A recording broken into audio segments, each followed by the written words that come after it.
गरीब माणूस आहे राव. मी रिक्षा चालवतो. माझे 100 रुपयाने मी जमा केल्या बँकेमध्ये, हे जालना मर्चंटमध्ये. दुसऱ्या बँकेचं लोन करूनही देवगिरी बँकचं लोन करूनही याच्यात जमा केलं, तर ही बँकच बंद झाली साहेब. चक्र मारू मी परेशान झालो. आता काय करा, आता मला तर काही समजा लक्षातच येईल नाही. आता तुमचं नाव काय आणि किती रुपये होते या बँकेत? 1,00,000 टाकले म्या. अच्छा. रमेश लक्ष्मण घोलप आहे. मी रोज येतो इथे चक्रा मारतो. माझा काय मी कदरून गेलो आता एक चक्रा मारू.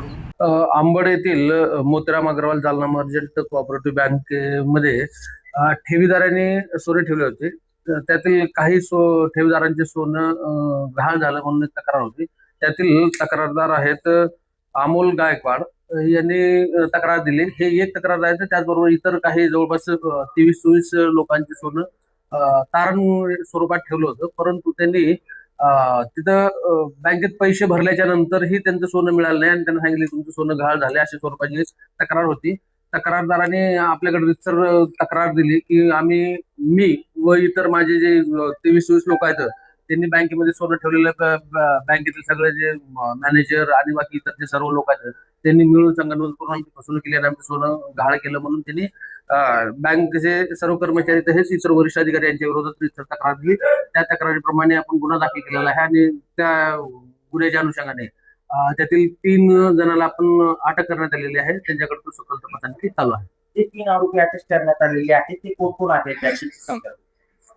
त्यामध्ये बँकेचे एक मॅनेजर आहेत, एक कॅशियर आहेत आणि एक शिपाई आहे. असे करून 3 आहेत व्यक्ती. आपण त्यांना चौकशी करत आहोत. असं काही प्रकार आढळून आलेला आहे का की ते जे तारण ठेवलेलं सोनं होतं त्याऐवजी बोगस सोनं त्या ठिकाणी ठेवलं आणि ओरिजिनल काढून घेतलं? हा, असं त्यांचं म्हणणं आहे की काही जे 22-23 लोकांचे सोनं गेले त्यातील ओरिजिनल सोनं गायब आहे त्या पिशव्यामधलं आणि त्या ठिकाणी डुप्लिकेट सोनं ठेवलेलं आहे. असे अधिक तपास त्याबद्दल चालू आहे. मग ते सोनं कुठून आलं, कुणी कुठं ठेवलं, कोण हा सगळा प्रकार केला याबद्दल अधिक तपास चालू आहे.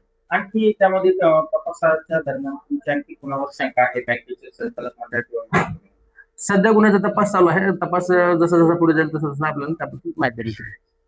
तक्रारदारांची तक्रार नमूद केलेली आहे. संचालक मंडळ सुद्धा त्यामुळे तक्रारदारांनी तक्रार सर्वांविरुद्ध दिलेली आहे. चौकशीमध्ये जसं ज्याचा रोल निष्पन्न होईल त्याप्रमाणे कायदेशीर कारवाई.